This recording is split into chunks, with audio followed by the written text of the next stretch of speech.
Trapped him high and trust. Yeah, that's a good shot here. You pointed out that's a good shot. There's his belly button, so he's fine, okay?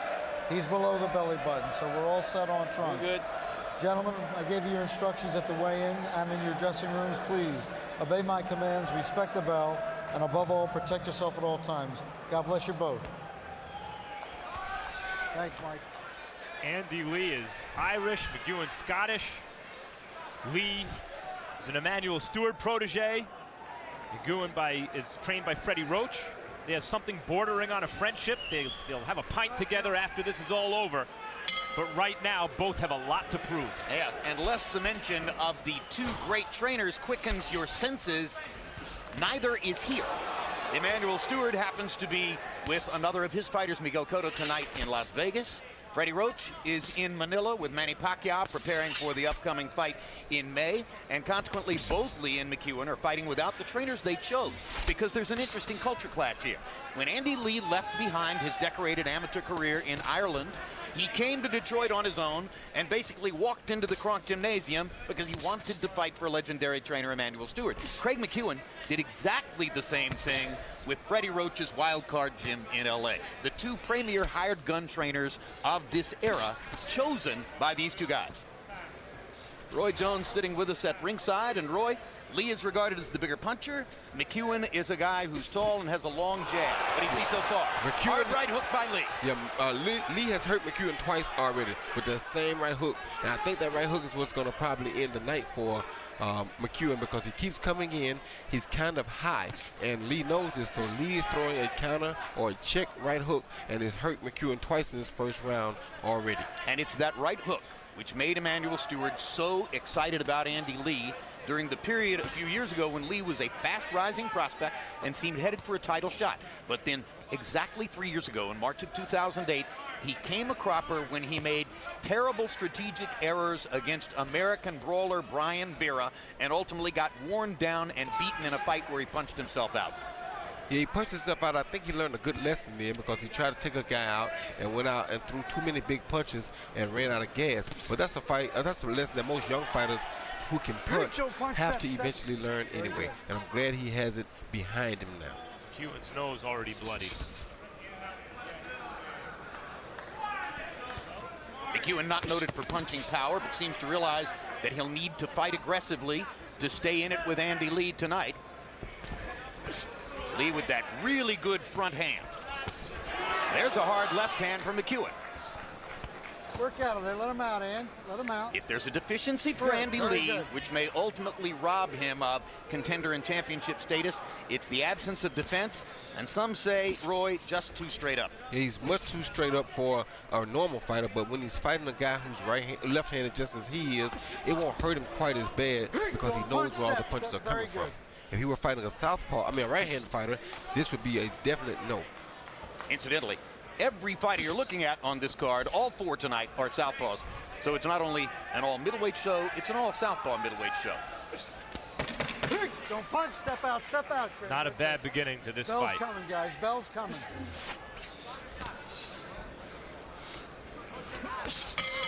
Both fighters had their moments in round one, but Andy Lee's two big right hooks early in the round probably carried it for him. There you go, get your breathing. Yeah, just be a little more busier leading with the jab, okay? You caught him with the one big shot, then you started just pouring. Use the jab to cut and pull out with the jab and set him up and catch him leaning in. That's how he got caught the first time, okay? Don't wait on the shot, make the shot happen, okay? Not that. Time before he starts feeling a little bit more. The only thing we can't do is you can't lunge. Don't get anxious, okay? That's the worst thing you can do, okay? Set up with that jab and step over. Let's bend that waist a little bit. Let's keep hitting that side that you... Here you see Andy Lee backing out. As he's backing out, he has the longer arms, longer style. He lands a beautiful right hook that he told us was his best and strongest punch in the fighter meeting. So there he hurt McEwan for the first time in the fight. CompuBox numbers in round one. Lee 17 out of 57. McEwan 17 out of 48. Landing his jab, but again, the big shots by Andy Lee. That right hook, which is his #1 weapon, carrying the round for him.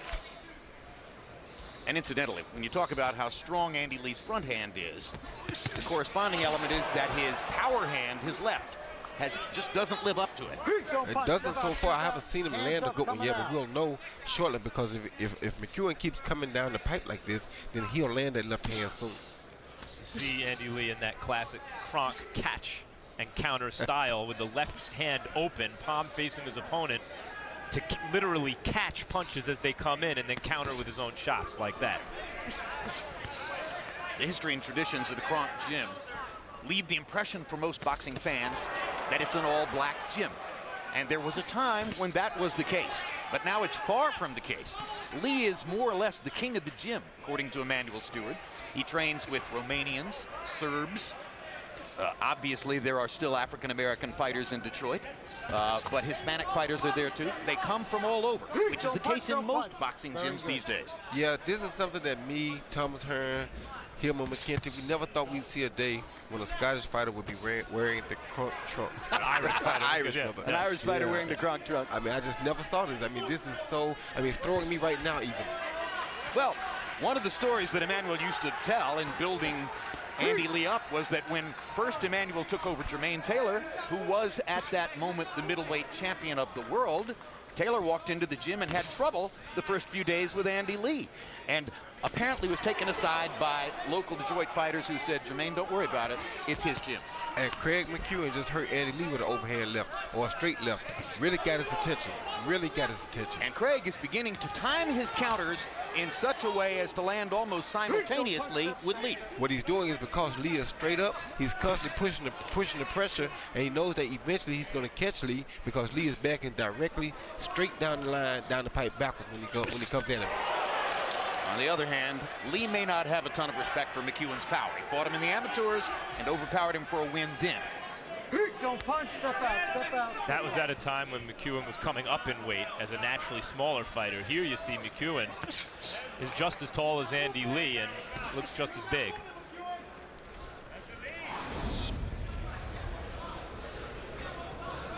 So this is something of a comeback round for McEwan, giving at least as good as he's getting in this stanza. Hands loose, your hands are loose. Yeah, I think he hurt Andy Lee with a right hook of his own that time. That was a beautiful right hook he landed. Another one.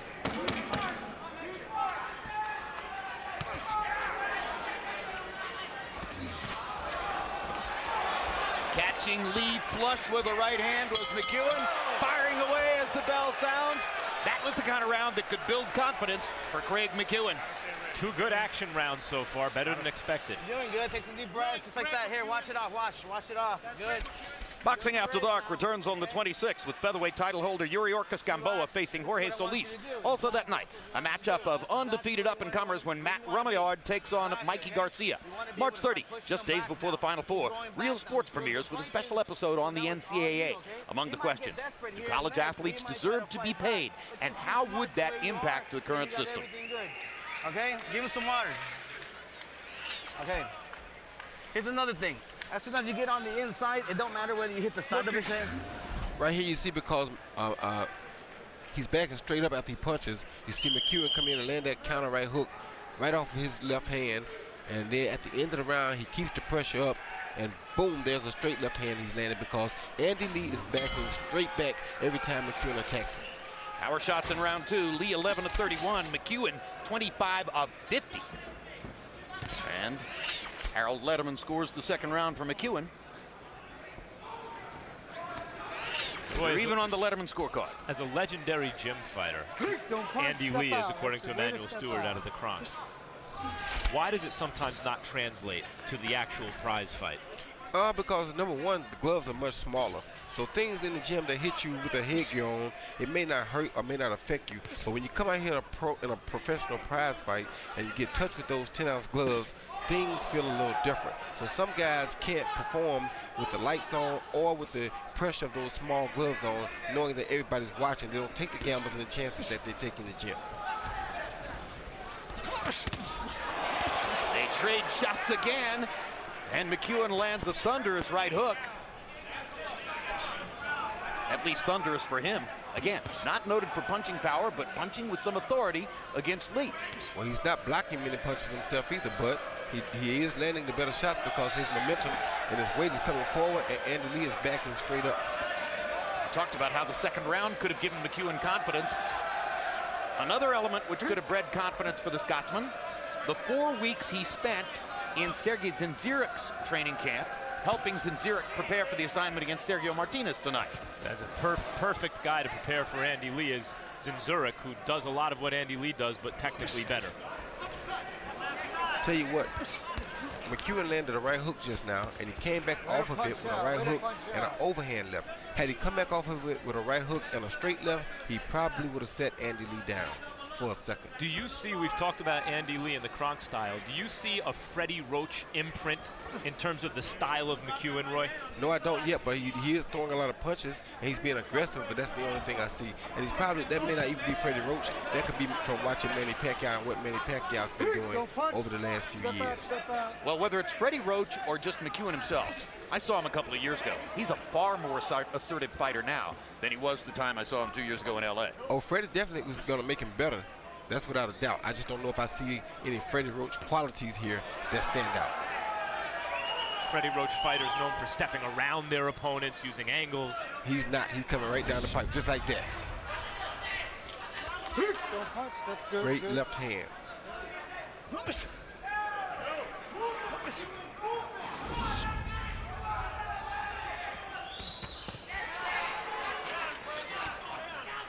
Tell you what, he's gotten Andy's respect with his power shots too. I think he's damaged Andy Lee's confidence, and he has Lee questioning himself in there. Andy Lee, not nearly as assertive as he was in round one, backing up, seemingly taken back to a certain degree by McEwan's aggression. Talk about confidence. There's Sergio Martinez. Very calm, very measured in his approach to the sport. But he has done amazing things in the past few years, particularly for a guy who never walked into a boxing gym until he was 20 years old. He has athletic qualities which set him apart from a lot of other fighters. And he's also measured himself up in the last couple of years in terms of toughness, and his punching power seems to be increasing at age 36. That's all you got to do. Okay? He's dropping his fucking. He's dropping his lead hand more now, so the left hand can come in more. Just keep that right hand on the inside up. Over the last 2 rounds, Craig McEwan, by CompuBox count, has dominated Andy Lee in power punches, landing 43 to only 16 for Lee.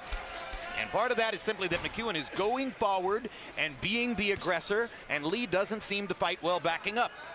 Harold, how do you have it through 3? You know, Jim, you took my words. 2 rounds to 1. 29-28, Craig McEwan. You know, Jim, Andy Lee landed great shots in the first round, but since then, we score on effective aggressiveness and clean punching, and now you're seeing the effective aggressiveness of Craig McEwan. He's backing him up, he's walking him down, he's getting off first, and he's landing great shots with both hands. 2 rounds to 1, Craig McEwan. More than a style issue with Andy Lee, what I've seen here and in the Vera fight is he appears too easy to hit. And that's why I can't understand how in the world is he dominating Kronk's gym and he's getting hit this much. Kronk's gym also used to be known for a lot of punchers. Gerald McClellan, fighters like that could really bang. Tommy Hearns, Milton. Exactly. These guys could really bang, and he's getting hit entirely too much. And for the kind of fighter, tall, rangy, good action here. This is becoming a fight, not a boxing match. We didn't expect to see that, particularly from McEwan. This is a stunningly effective performance in the last 2 or 3 rounds by a Scottish fighter who appeared to be mechanical and stylized prior to tonight. He is fighting with vigor. And Lee looks like, as I was saying, the type of fighter, he gives you only a part of him to hit. He turns, gives you angles, the side of his body rather than straight forward. He has a long jab. The kind of fighter who shouldn't be getting hit a lot, yet he does get hit a lot. Yeah, because he backs straight up. That's what's getting him hit most of the time. When guys come at him, he's backing directly down the pipe like that. He very rarely pulls his head or rolls his head down left and right like bobbing and weaving. He always backs straight up. So guys know where his head's going to be. You just punch that area and you'll hit him.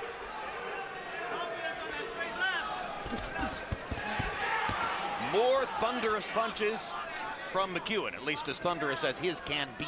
Yeah, and McEwan also puts 3 and 4 shots together, and Andy Lee, it's 1 and 2. Oh, good Lee's left punches hand. are slowing down. His confidence seems shot. Andy Lee appears to be in trouble in round 4. Not necessarily trouble in terms of being knocked out, but tactical trouble. He's losing the fight big time now. And now he's just loading up on right hooks. That's exactly, I was just about to say that. He's strictly depending on that powerful right hook. He's not throwing many left hands, and McEwan is catching him much more regularly than he was. It's like, in a way, it's an admission of defeat. Like he has to rely on the home run punch already. Andy Lee has an extremely close personal relationship with Emanuel Steward. He has spent more personal time with Steward in the past 5 years than any other fighter, even Vladimir Klitschko. It could be that Lee is more debilitated by the absence of Steward tonight than McEwan is by the absence of Roach. And you're throwing big shots. Put your damn shots together. Get your breathing right away. Get your breathing. You're tying up too much energy throwing these big shots. You understand me? You're only throwing one damn shot. Start catching the man with the 1-2 and keeping your balance. He right there. You ain't throwing him. Get your breathing. There you go. Keep holding it. Left hand right over the top, okay? Feint him out now. Start feinting him out. Make him think. Make him think where it's coming. Okay? He's trying to pick up his hand because he's trying to protect his chin. Okay? So now he's leaving this side. He see McEwan coming forward with a straight left and following it with a right hook, but his hook was shorter where they actually exchanged. Lee caught him with a check hook, but he landed the left hand over the top of the left right hook because of the combinations he's throwing.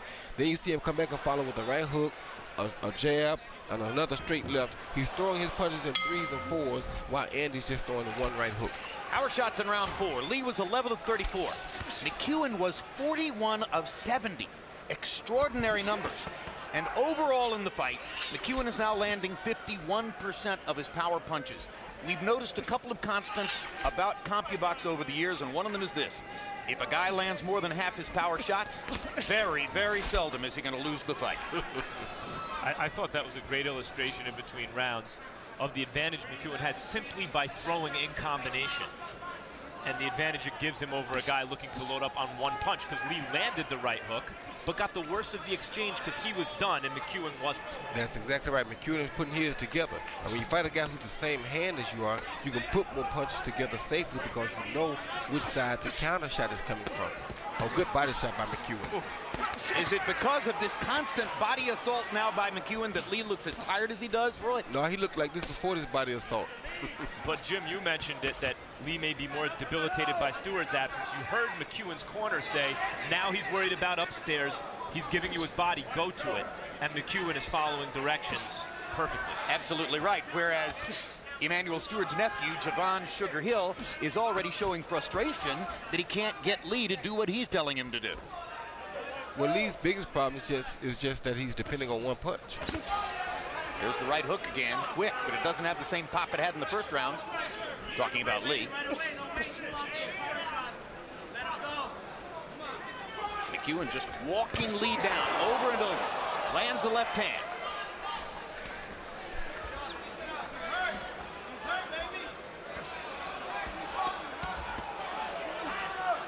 These body shots are taking their toll for McEwan. Well, what you have here is a guy who realizes that in McEwan, that he does not have the boxing skills that Andy has, but he's going to try to outwork Andy. So he's putting his punches together, keeping the pressure on, trying to not get caught with the big shot, and hoping he can wear Andy down or beat Andy up enough to win a decision. I'll tell you what, guys. You know, we've talked a lot about Andy Lee, and at the very least, he's a pretty good fighter. He's not bad. And McEwan is dominating him from the second round on. And it gets to the point where, is this like a kind of, not a star-making performance, but this is a statement fight from McEwan practically from the second round on. Whoa. Lee's been looking to turn things around with one big shot. It doesn't appear that that's going to work. Sugar Hill was giving him good advice. Go back to boxing, move your feet, try to put punches together. He's still not doing it. He's hurt. He's hurt very bad right now. McEwan's looked very good tonight. Lee is in danger of going down right here. Quick. Bell's gonna ring. Bell's gonna ring. A huge round for Craig McEwan, who, as Max said, is dominating Andy Lee. You hear me? Get your damn breathing. Get your breathing. Don't do nothing else. Breathe deep, let it out slow. Get your breathing. Get your breathing. Hold it. Let it out slow. Hold it. Okay. Hold it. Let's go. I need the 1-2s, man. Right here you see McEwan coming in with a straight left hand. He beating Andy to the punch because Andy trying to throw that big left hand. Then he beats him to the punch with the right hook because he's throwing a shorter right hook. And here you see Andy's wide right hook miss McEwan. McEwan is throwing smaller but more effective short shots, which are landing quicker than Andy Lee's big wide shots are. It's all you, That's Craig. called It's beating all the about snot how out of much you someone. want it. You want this shit? Go fucking get it, baby.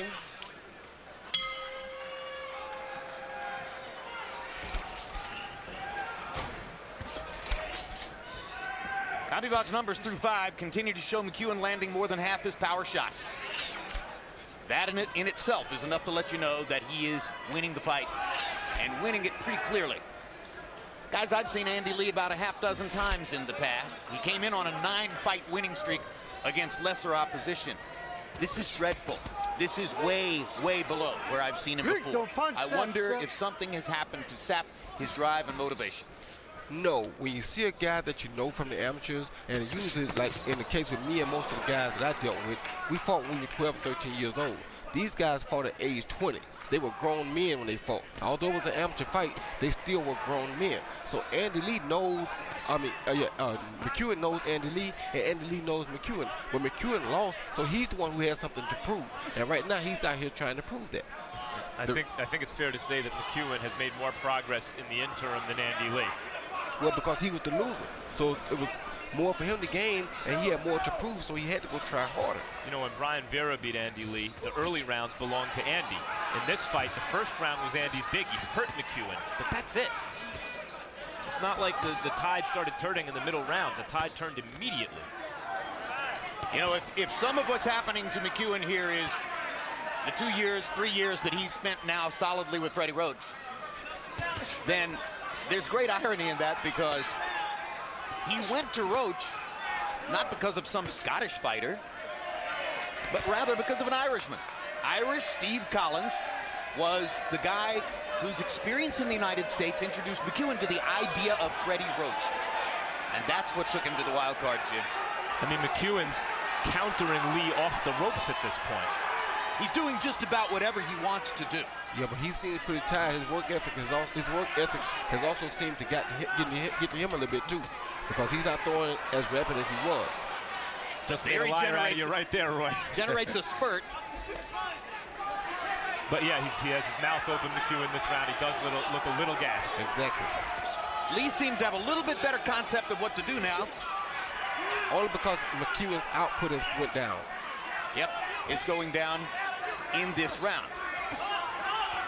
Many fighters try to take a rest somewhere midway through the fight. This is the 6th of a scheduled 10.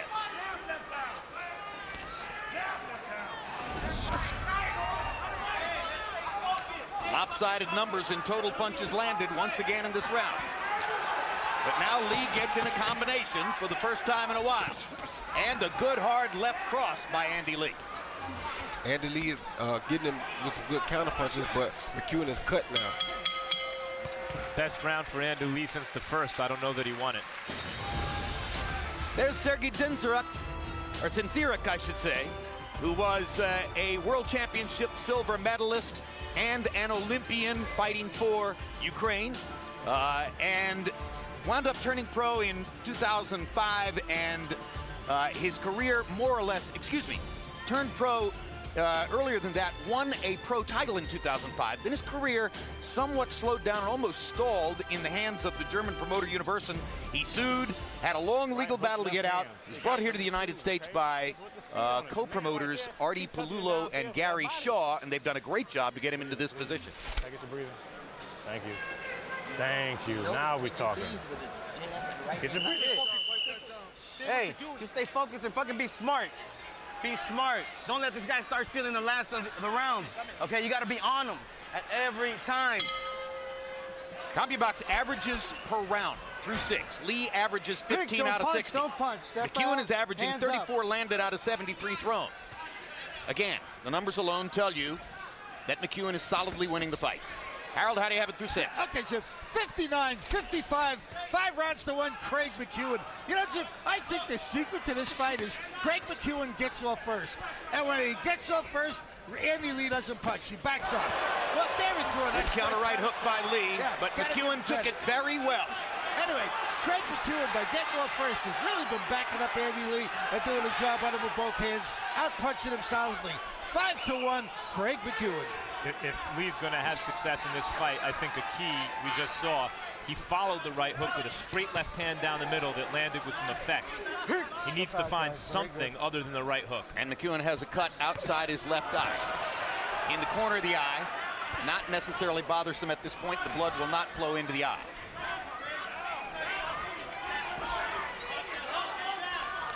Andy loaded up on a body shot there. Yeah, the other problem I see with Andy is that he's the taller fighter, he's the longer fighter, but he's not using his jab.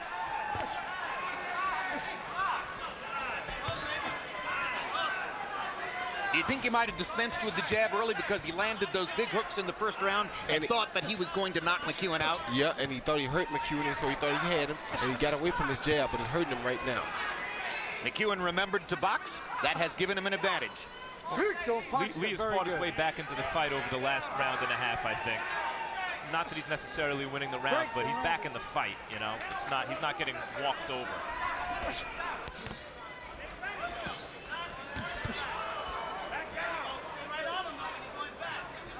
McEwan showing a lot of fatigue here, though.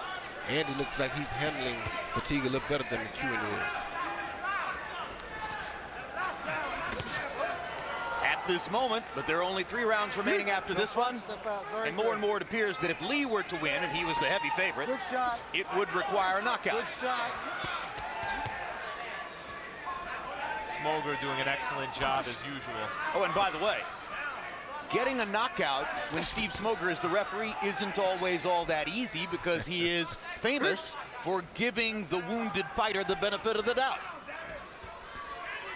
But I mean just in terms of saying that's a good shot because it landed on the belt line, not breaking the action. Oh, I've always thought he's excellent, Max. Yep. And there's some good action in this fight. Step out, hands up. Yeah, Steve Smoger is as confident a referee as you'll ever see. He's very commanding in there because he's absolutely certain he's doing the right thing. Ooh, good exchange. Bell, bell.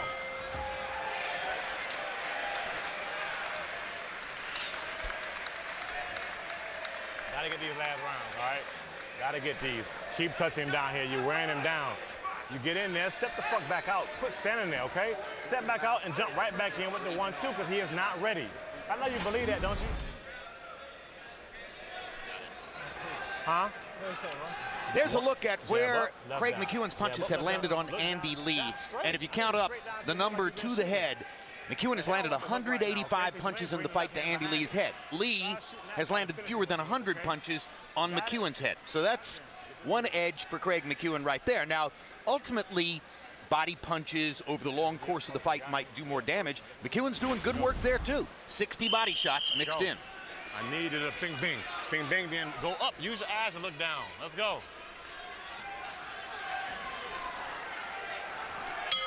Here, we find out about condition.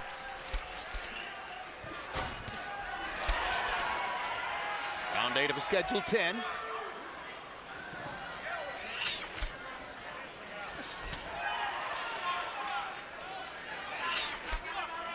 Lee's gone back to using his jab.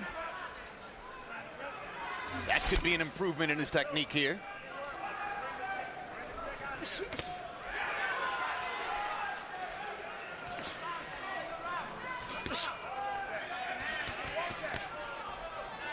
That's the smartest thing McEwan can do right there. By him punching, he makes Andy keep his hands at home for defense, and Andy will not be able to catch him with a big shot like That's that. a great point, Roy. I was about to say Lee actually blocked a couple of shots with his gloves, but your point is quite correct. McEwan was forcing him to work. Like that. Don't punch, don't punch. Whether it's because McEwan was gassed by the 6th or 7th round, what looked like he was a fight where he was just going to overwhelm Andy Lee and really make a statement, have a coming out party. has shifted back to a fight that he's winning, but it's a fight. I'm not sure it's anything Andy Lee has done as much as it is what McEwan has kind of not done, hasn't. Well, any win is a statement of sorts for McEwan, who was the underdog in the fight. They're both trying to get into position to somehow become contenders on the 160-pound weight class. Step out, hands up, hands up.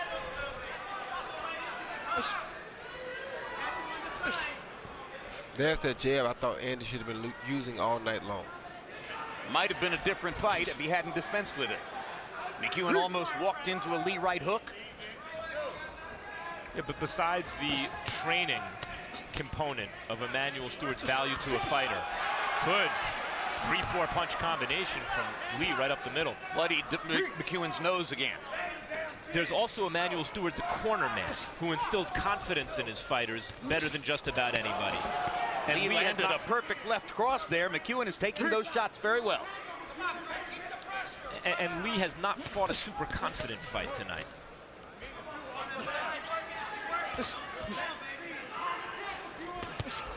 Has he fought an overconfident fight? Early on, yes, and then it devolved into a, oh my God, what did I get myself into fight. Look at that, by putting punches together, what a difference it makes.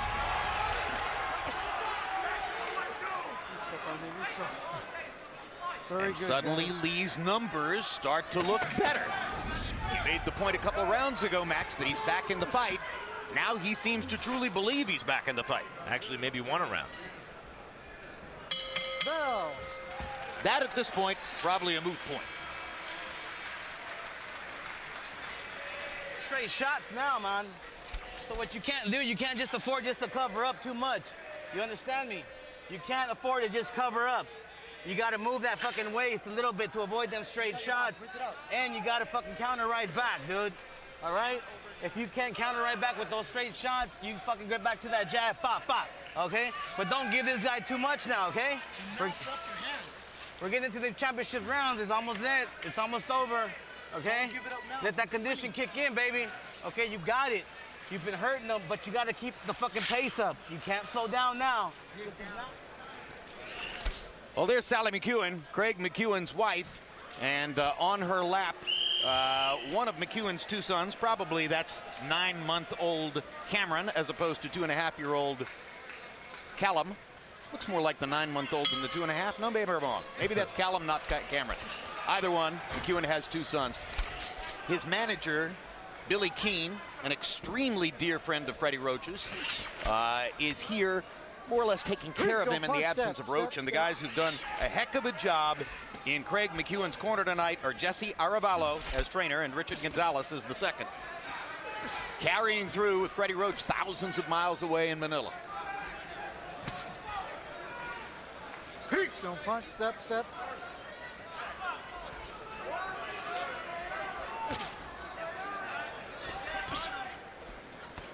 Break, don't punch, step out. Very good. The 9th of the scheduled 10. Celtic War between Craig McEwan of Scotland in the long blue trunks and Andy Lee of Ireland in the Kronk Gym red and gold. Lee was the heavy favorite. He seemed to be the superior fighter in round one when he landed a couple of big hooks that seemed to hurt Craig McEwan, but from that point forward, McEwan took charge and has outboxed, outfought, outworked, and outconfidenced Andy Lee.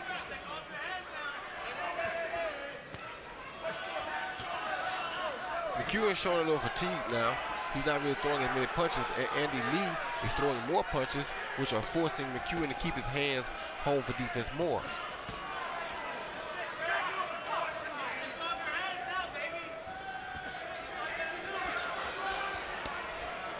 Good body shot by McEwan.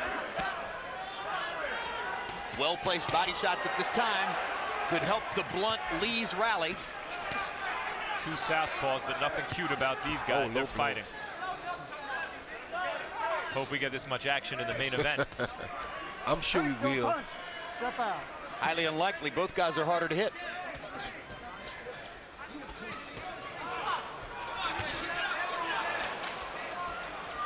Good stiff jab by McEwan. Gotta admire the way McEwan's still working it here in the 9th round. Andy Lee seems to realize he's desperate. You expect him to be trying to move forward and work hard. Lee's shown a lot of heart in this fight, I think. Sure is. Don't punch, step out, step out, step They've out. both shown heart. Yep. All of us in the Celtic tribes can be proud of him. And down goes McEwan on a perfect left-hand shot by Lee. 20 seconds to go in this round, and then the 10th. That's the power shot that Lee has been looking for. It wasn't the right hook. It was a straight left. And it mainly came from fatigue. 10 seconds, 10 seconds. He's tired. His legs are gone only because he's tired.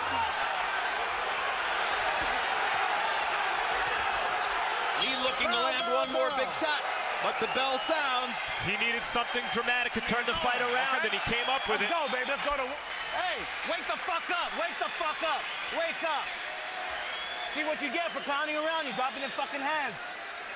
Give me the water. Give me the water here. Hey, that's what you can't do. We can't fucking afford to do that, dude. We can't. Hey, in this fucking round, next round. Touch him in the center. Last one. Hey, ref, he's hitting low, ref. Hey, Lee's hitting low. tie this guy up as much as possible. You gotta kill time. You gotta. He see Andy Lee come in with a straight 1-2. He caught McEwan backing straight up like he was doing earlier, and he landed a straight left right down the middle. A beautiful 1-2 combination. And you just heard McEwan's corner telling him you must hold as much as you can. You must buy time in the 10th. They don't have confidence now that their fighter can go back out and try to do what he's done before in the fight. And Lee won the first round. He won that round by 2 points. If he stole a couple others, Which I don't think he did, but it's never maybe. out of the question. This fight could be up in the air even on points. Harold, how do you have it through 9? I'll tell you, Jim, I thought he stole 7, 8, and 9. I mean, I thought Craig McEwan clearly won 5 rounds in a row, 2, 3, 4, 5, and 6. But in 7, he tied it. Andy Lee started getting good shots. Now we got it all even. That means that if Lee wins the 10th round, he could win the fight on Harold Letterman's card. We'll see what the other judges have going. Lee landed another big right hook there. McEwan slightly wobbled as Lee goes after him again. Lee's not thinking about in Foxwoods. He's not thinking about the scorecards, Jim. He's looking to burn down the house once and for all. And McEwan is holding on, but his legs are wobbling. He won't make it out of this one, I don't think. 2 minutes to go. McEwan leans back. Lee hammers him with a left hand. And Steve Smoger waves off the fight. Andy Lee rescues his career with a dramatic come-from-behind 10th round knockout. What a come-from-behind knockout, guys. This fight looked like Andy Lee was going to be knocked out by the middle rounds, like it was a coming-out party for McEwan, like McEwan was outclassing and just running over Andy Lee. Stunning turnaround. The Irishman came back to reel in the Scotsman from seemingly impossible circumstances. Andy Lee finally with a smile on his face.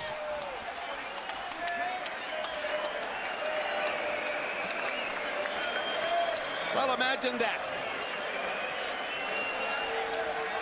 Tremendous disappointment for the Scottish fans and the audience. Here's the replay, Roy.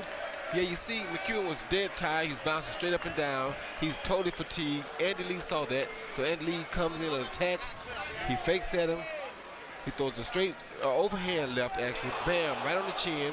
I think off of that, he may have landed another. No, the referee stopped. He didn't land nothing else. He just needed one clean shot because because McEwan was so tired.